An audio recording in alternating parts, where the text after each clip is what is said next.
Tunanena kuhusu Masihi ajaye. Na yale ambayo Masihi atatenda. Lakini jambo la ajabu, wakati Masihi alikuja duniani, wao walikuwa mbali na yeye. Wao hawakumtambua. Hawakutaka kujishughulisha naye kwa vyovyote vile.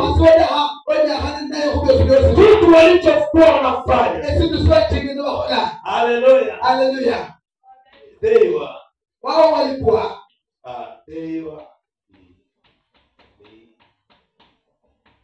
they were little.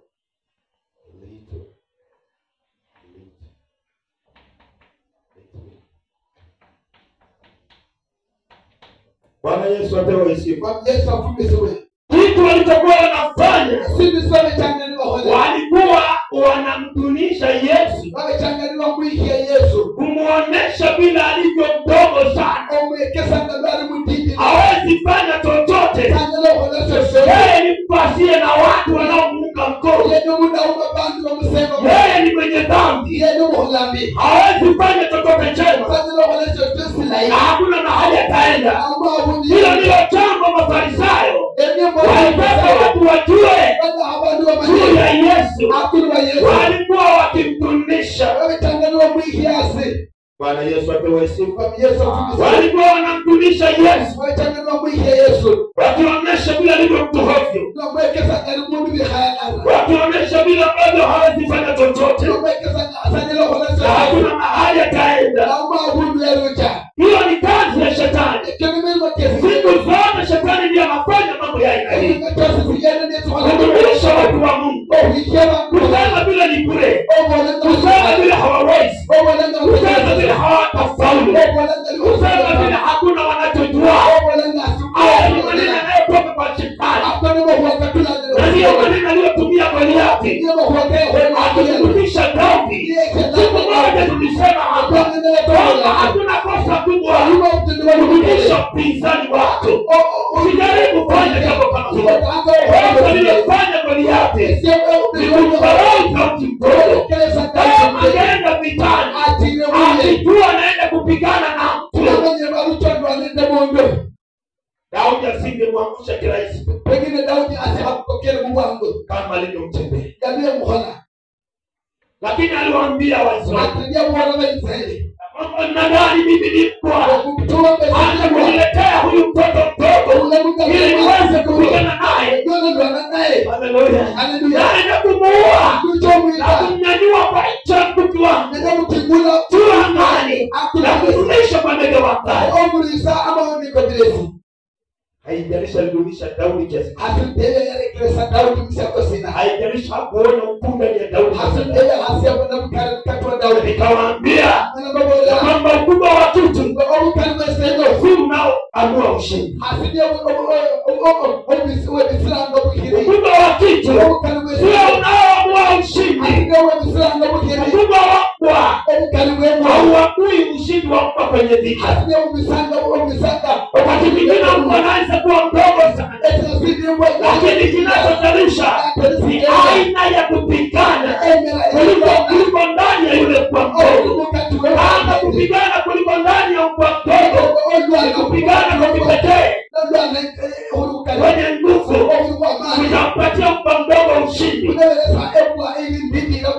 hivyo mpa mkubwa. Haleluya. Haleluya.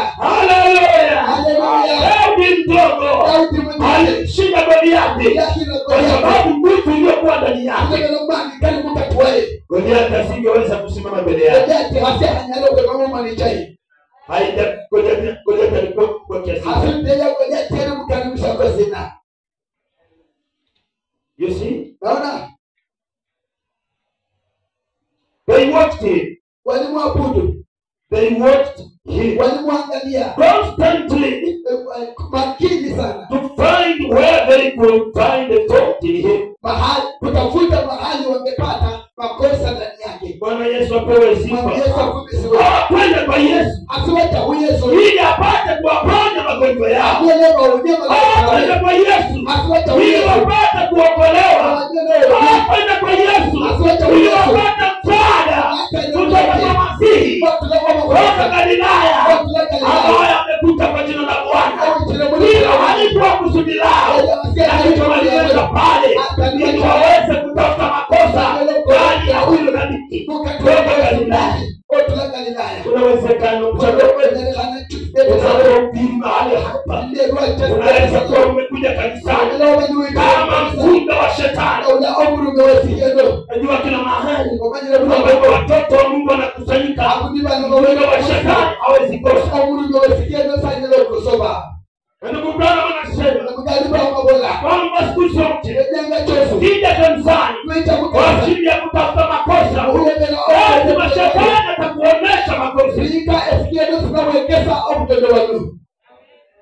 Kama wewe ni mtu ambaye kuna rafiki mtu akikuuliza kwa nini kuna rafiki, unasema umejua nini? Mimi kitu ambayo sitaki kwa maisha yangu. Kuna mtu ambaye anakuita rafiki yako, tena wakati mwingine unamuona anafanya mambo haya na haya. Ndio unanifanya nisiwe na marafiki. Ukiongea namna hiyo, najua pia tatizo. Bwana Yesu atuweze. Rafiki wa kweli, rafiki wa kweli, haleluya, haangalii makosa kwa rafiki yake. Hapana, rafiki wa kweli haangalii makosa. Kwa nini? Neno la Bwana nasema kama upendo ili wingi wa makosa, kila mara ni upendo. Haleluya, haleluya. Because the multitude of sin, unaficha dhambi nyingi. Kiwa na upendo, upendo huo ulionao utakulipa makosa ya rafiki yako kama utaweza kuyaona. Lakini kama huna pendo, chochote unachofanya, hata salamu zake peke yake, hata sura kwake peke yake, hata songea kwake peke yake, utatukiza na jambo hilo. Kwa hivyo tunasema tafuta upendo ndani ya moyo wako. Mungu anasema kwamba ukipoteza upendo, ukikosa upendo ndani ya moyo wako, umepoteza kila kitu katika maisha yako. Ukiwa Mkristo na hauna upendo katika maisha yako, umekosa kila kitu. Haijalishi una pesa, haijalishi una mali, haijalishi una familia, haijalishi una watu wangapi karibu nao, umepoteza kila kitu. Upendo silaha kubwa yenye nguvu kushinda silaha zote. Walikuja kutafuta makosa ndani ya Yesu Kristo. Hawakuja waponye, hawakuja waone mema anayotenda, hawakuangalia uzuri anaofanya. Ndivyo shetani atafanya siku zote katika kanisa. Atakuja na kukuonesha makosa ya wandugu, na kukuonesha makosa ya wadada, na kusema ningeenda kuomba kwa kanisa hilo, lakini kwa sababu fulani yuko pale na huyo ninaona akifanya mambo fulani, tuachienda kudu pale tena. Siku zote shetani atakuonesha hali ambalo limeharibika, limekwama kwa barabara. Hata kuonesha magari yanayoenda mwendo wa kasi, hata kuonesha magari yaliyokwama. Ukiwa mtu wa roho nyepesi, ukiwa mtu wa maamuzi mepesi, ukiwa unachoamua unachofanya, utaamua kwa maisha yako kama magari iko namna hii. Nilikuwa nimepanga kununua gari, lakini sasa sitanunua. Kama magari inaharibika kwa njia namna hii, ni mtu rahisi sana wa kwenda mbele. Haleluya, haleluya. Akijaribu kukuonesha Kristo aliyeshindwa na safari, wewe muoneshe Kristo anayesimama, ambaye na Kristo ndani ya maisha yake, anayesonga mbele, ambaye amechukua upande wa Yesu. Haleluya. Muoneshe Kristo ambaye amesimama, anayeheshimu Mungu,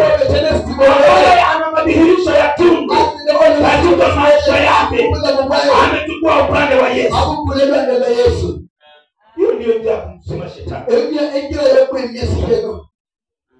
Hiyo ndio njia ya kumzima shetani. Hiyo ingira yo kwenye sikeno. Bwana Yesu apewe sifa. Yesu afundishwe. Hallelujah. Hallelujah.